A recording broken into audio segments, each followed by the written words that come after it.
And what I want to do in the next 25 minutes or so, 20 minutes, is to make some general comments relating to some points of that, but there's a lot of material covered in that article. And I'm happy to deal with any issue that people care to raise with reference to it. And I've tagged on to it an interesting article by Cormac Lucy, who's an economist, who has been basically critical of our membership of the Eurozone. Taken from a recent article in the Daily Mail, but it spells out, of course, that having gone into the Eurozone, once caught like a rat in a trap, so to speak, and getting out of it would be very painful. On the other hand, there would be big advantages in getting out of it, and of course that's true for all members of the Eurozone, at least, and certainly for the peripheral countries. We should never have gone into it in the first place, but and there are, of course, problems getting out of it. But they're set out reasonably well in Cormac Lucy's article, which I tagged on to my own piece.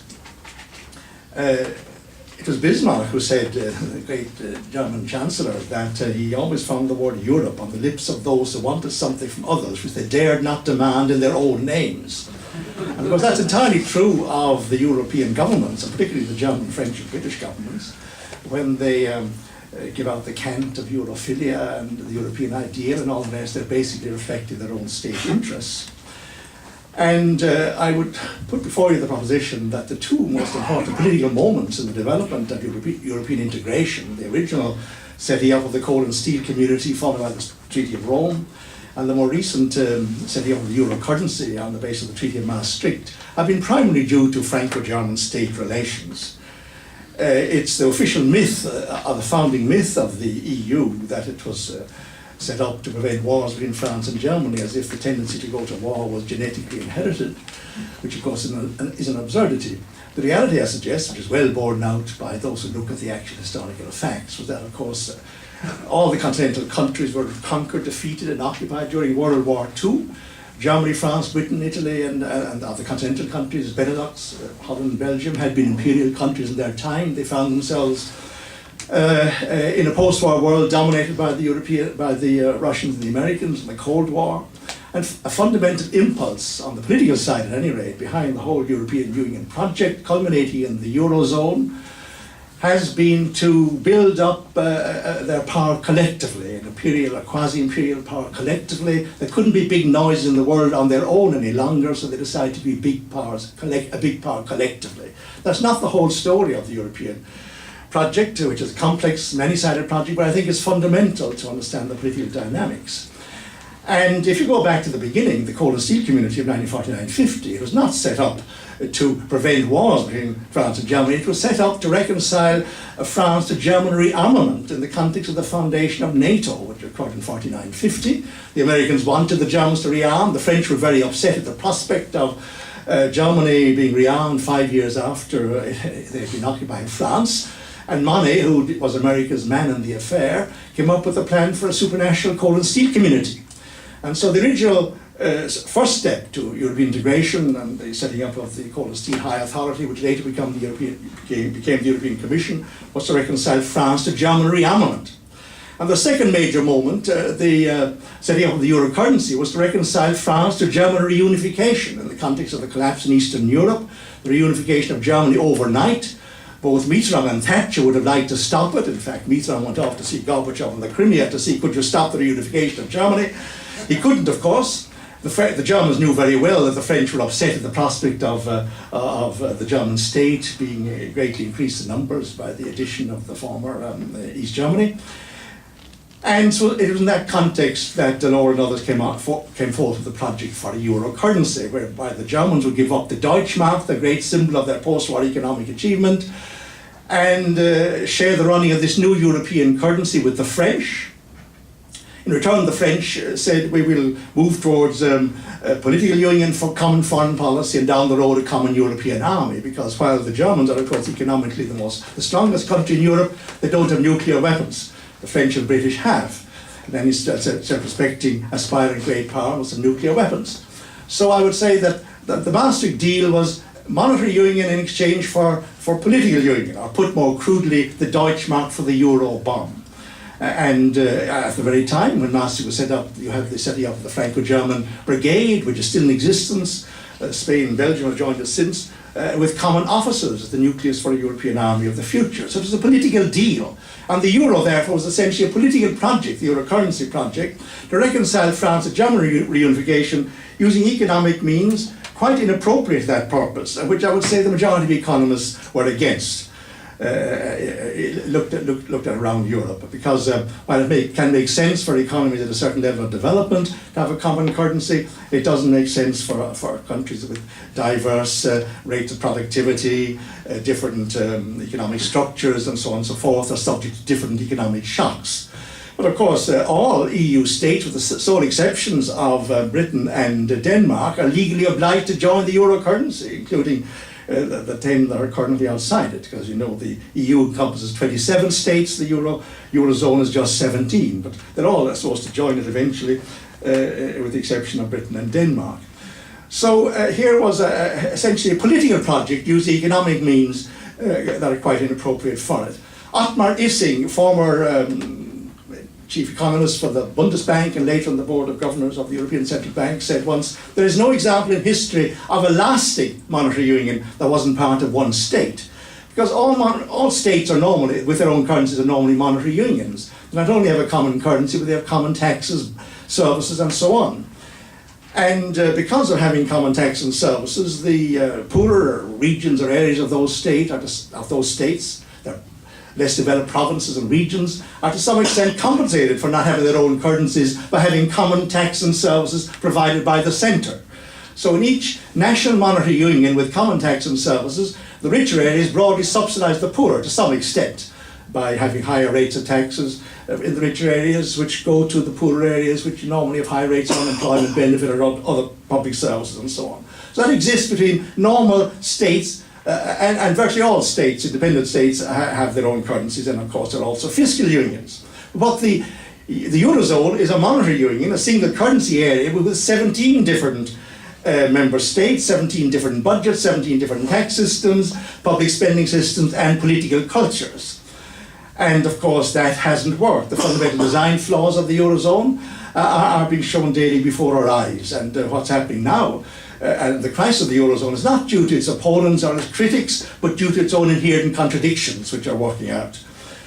In order to establish a monetary union that would function with a common currency, with taking into account the fact that you're 17 different budgets and tax systems and so on, the rules of the monetary union were laid down by Germany and France. The famous 3% and 60% of GDP rules. The rule was that no country would have an annual deficit, the difference between its public spending and revenue, more than 3% of its GDP.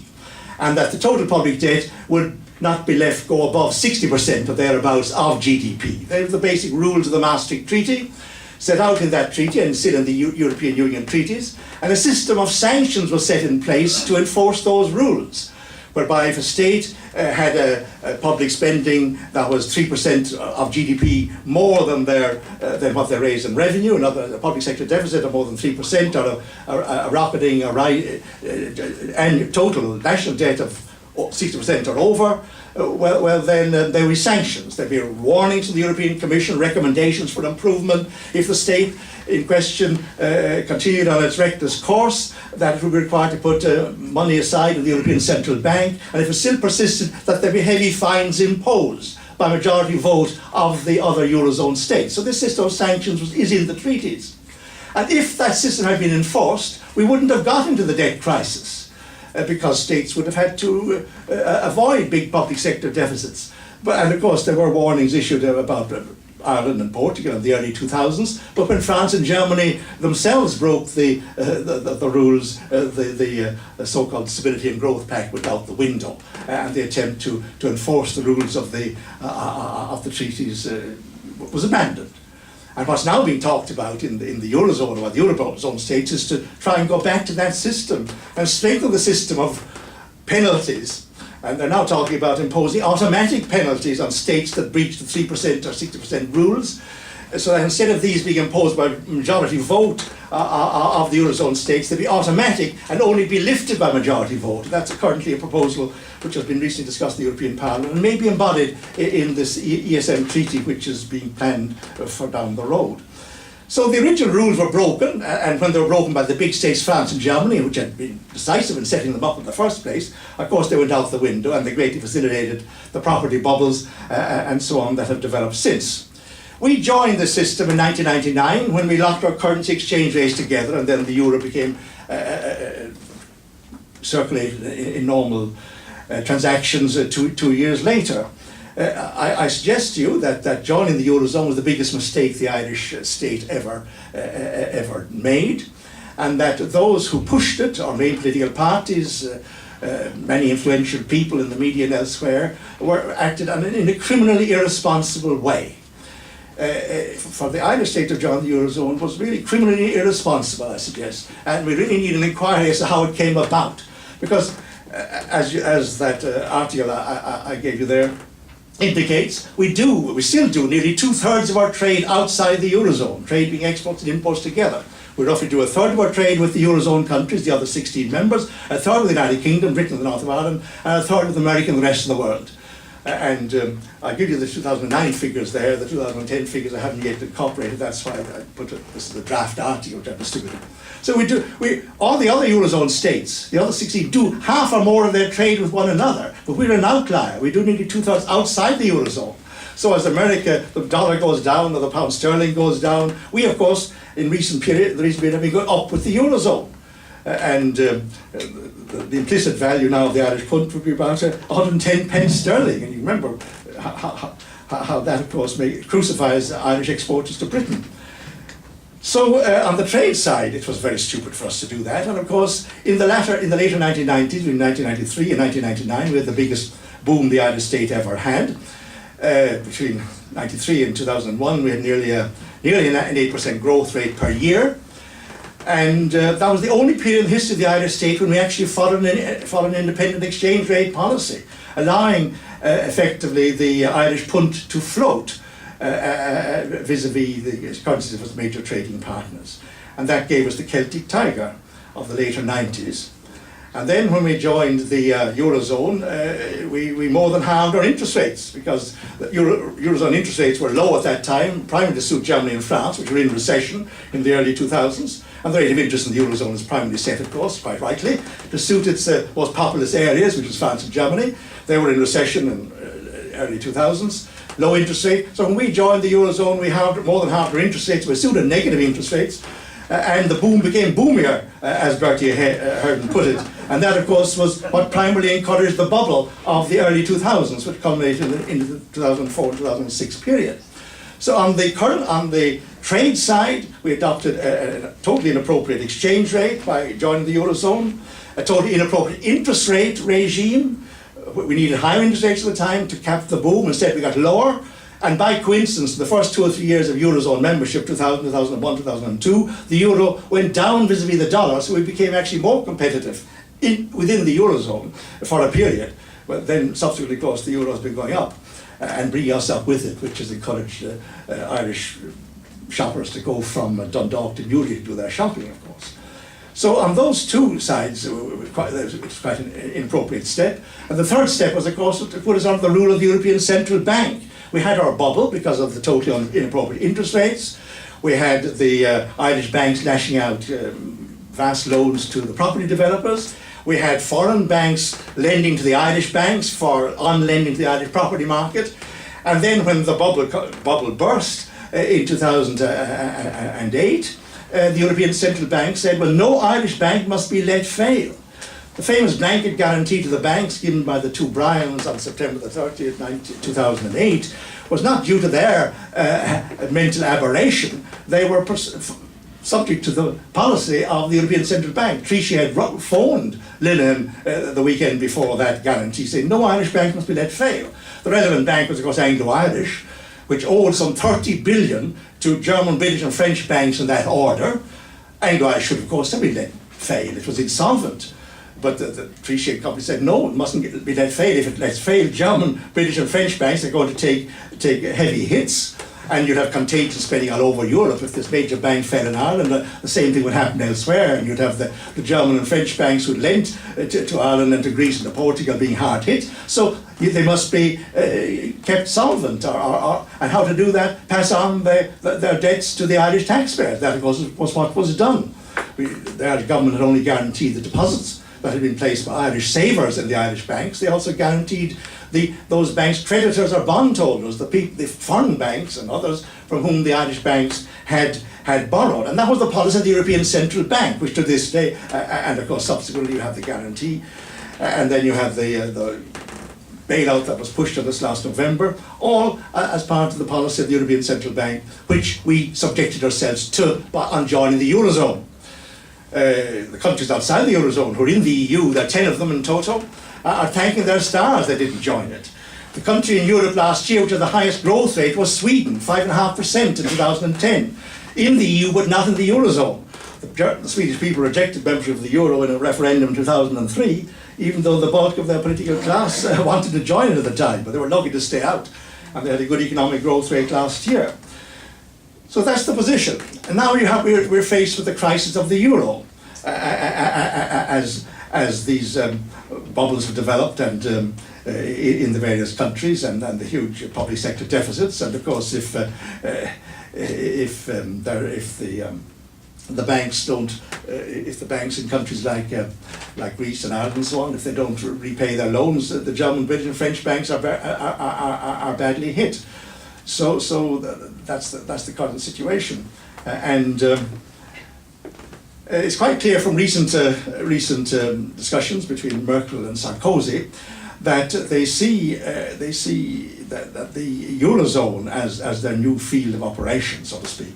They see the EU developing into a two-tier system, whereby the big states again, Germany and France primarily, would have ever more hegemony over the other member states of the Eurozone. And this is expressed, of course, in the policies of austerity that are being pushed on the Mediterranean countries and on ourselves by the European Central Bank. Policies of austerity that, of course, are less the economic growth and make it more and more difficult for these states to pay their way. So we're now faced with a situation where the Germans and the French, Merkel and Sarkozy in particular, are proposing new treaties, particularly the ESM Treaty, the European Stability Mechanism Treaty, which our Finance Minister Michael Noonan signed on July the 11th last, but which hasn't been mentioned in any of the Irish newspapers, not the media, and there was no reference to his signing it, and most people have never even heard about it. But this European Stability Mechanism Treaty is the treaty which would set up a permanent bailout mechanism for the Eurozone from 2013. There's one that was agreed last year for Greece, and from which we drew in our bailout last November, and which the Portuguese have drawn on since. That's currently in being, but that's only for 3 years, and from 2013 there's to be a permanent one. And this is to be based upon a treaty among the Eurozone states. The 17 Eurozone states were permitted by an amendment to the EU treaties among the 27 EU states. So the 27 EU states have agreed to allow the 17 members of the Eurozone to set up this permanent bailout fund, and each member state will contribute so much to it. And as Kevin McCauley mentioned this morning, Ireland is committed under this treaty to contribute 11 billion in various forms of capital from 2013, subject to subsequent rises at the behest of the Eurozone finance minister, so it's open-ended. And as our contribution to that, and of course loans under that scheme would only be given on the basis of strict controls on budgets and taxes and spending. A stability union, as Merkel calls it, a close fiscal union. So what's now being planned is to try and overcome the drawback of the missing element in the Eurozone, to turn it from being a single currency area into a fiscal union with common tax and service, or at least strict controls on national budgets to ensure that they follow similar tax and spending policies that don't adversely affect the Eurozone, euro currency as a whole. And of course, in that context, I think you can say goodbye to Ireland's 12.5% corporation profits tax. And what's now confronting the Irish state and these other members of the Eurozone is, will they go along with Germany and France's wishes and desire to try and overcome the the contradictions of the existing system by pushing towards a proper fiscal union with, in effect, a Eurozone Ministry of Finance, at least setting down the broad parameters of budgets and tax and spending for the Eurozone countries as a whole, or would they try and pull back from the system? And that's facing us now. And as I think one of the speakers mentioned this morning also, a very important development occurred in British policy in relation to the EU, signalled only early in August. For decades, Britain has, the core policy of British governments has been to try and be at the heart of the EU, so that they would try and run it as a kind of triumvirate with France and Germany, or at least decide its basic policies along with France and Germany, or else divide France and Germany, which has been a classical ambition of various British politicians. But both of those aspirations have proved dust and ashes and have completely failed, which of course is one of the roots of British Euroscepticism, particularly in conservative circles. But for decades, ever since Britain applied to join the EEC, which is 61, they applied to join along with Britain and Ireland, that's 50 years ago now. Britain has wanted to be at the heart of the EU. But Chancellor George Osborne said in August, well, the Eurozone, the 17 member states using the euro currency, should push towards a fiscal union in order to safeguard the euro. But we won't be joining it, of course. Maybe Osborne and the British government realise that if the British and French move in that direction, they're going to get into another terrible mess, or there'll be huge reactions against it, or it won't work. But the British are certainly not going to join it. On the other hand, the British, of course, will be worried that they'll be adversely affected economically themselves. And the British banks that are lent to all over Europe will be hard hit if the Eurozone itself breaks up. And of course, the paradox would be if this European integration project, which has been pushed for decades by so many foolish people, would not only end up with causing a vast crisis in Europe, but cause a crisis for the advanced industrial or capitalist world as a whole. Because the Americans, of course, have lent huge sums to European banks. If the euro went bust or some countries left it, and it's getting into deeper and deeper crisis, it does look, well, this would adversely affect America and might precipitate the second phase of a general world slump. We could be well beyond the eve of that. What's now happening, of course, is that the regime of austerity that's being insisted on by the Germans and the European Central Bank at one level, but the European Central Bank is just trying to operate within the treaties. Because the treaties do say it's one mandate is to keep price levels at a particular level, not more than 2% a year, and it's now recently being expected to try and help out Italy and Spain by buying bonds and so on. But it's not really in a position to do that definitely without encouraging inflation all over Europe, and that's not on. It's very hard to see German state policy favouring that course. And so they say, well, the European Central Bank can't do it. Let's set up this special fund to do it, the European Stability Mechanism. But the amount of money being envisaged, at least as yet, is not enough to do the job for the likes of Italy and Spain. And they haven't yet got around to signing the relevant treaty. But this will become a big issue in the coming months, the European Stability Mechanism Treaty, to which we will be expected to subscribe. And is the Irish state, and those who run the Irish state, are they going to move towards a fiscal union? Are they going to go along with this system and subject the Irish people to the strict regime of controls of budgets, taxes, spending and all the rest, which would be entailed by going along with this system? Or are they going to say, we've gone far enough? And remember, particularly in the light of George Osborne's comments, the British Chancellors, if the British, with the north of Ireland on the side, stick with pound sterling, and the south of Ireland goes with the other Eurozone countries towards deeper integration into an EU fiscal union, that of course adds another dimension to partition. That's why I just conclude by wondering whether our Sinn Féin friends are going to make clear what their policy is on the national currency or not. I don't think you can be a Republican Party or purport to give a lead to the Irish people unless one stands for an independent currency. In other words, for either this establishment of a punt nua or go back to the Irish currency. That would be a painful course in many ways, but in my view, it's the only way out. I don't see the Eurozone lasting within its present borders. I'd be very surprised if some countries didn't leave it within the coming years, if not in the coming months, if the Eurozone succeeds in holding together at all. It's certainly politically to the advantage of Germany and France. It's also economically to the advantage of Germany, in that, of course, the other member states can't protect themselves against German exports, and Germany is an export machine. And of course, I agree with Fabio De Masi. It would be grand if German workers got higher wages, so that Germany would start importing from the rest of the Eurozone. Because Germany, of course, has a surplus and there are other countries are in deficit. So if they were really operating as one unit with the common solidarity that is required to sustain a common monetary and fiscal policy, well then the richer parts would be importing from the poorer parts. Other more developed industrial countries like Germany would be importing from the Club Med countries in Ireland. But that solidarity doesn't exist. I mean, this is the fundamental problem with the whole European integration project. That the solidarity between countries and between the peoples of countries that is required to sustain a fiscal union, common budget and services, not to mind a monetary union, just is not there. Therefore, the whole project has been rooted in a fantasy whose contradictions and problems are walking out before our eyes. The Eurozone is doomed. The only question is how long it will last or how many states will remain in it.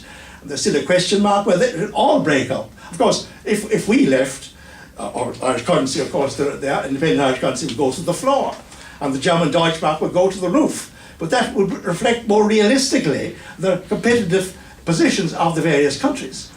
And I'm a strong believer in floating exchange rates. If you have a fixed exchange rate, and nothing more fixed than a monetary union, well, then the entire economy must be run in a way to maintain that fixed exchange rate. But it's not unusual for monetary unions to break up. We've had 3 in the last 20 years in Europe. Where is the USSR ruble now? The ruble was replaced by 13 currencies overnight. I arrived some years ago in Prague on the day when the Czechoslovak crown separated into the Czech crown and the Slovak crown. The Yugoslav dinar has been replaced by half a dozen currencies. Whereas the Austro-Hungarian thaler. So it's not unusual in history for monetary unions to break up. And of course we ourselves, at least in this state, were once part of the British monetary union. So I think the most progressive outcome, which radicals and progressive people should support in my judgment, is national independence, national democracy, and you cannot have an independent state unless it has a currency of its own, and thereby control or influence over its own exchange rate or its own rate of interest. We gave that up, and the folly of doing that is being played out before our eyes, and similarly for the other countries of Europe. Thank you.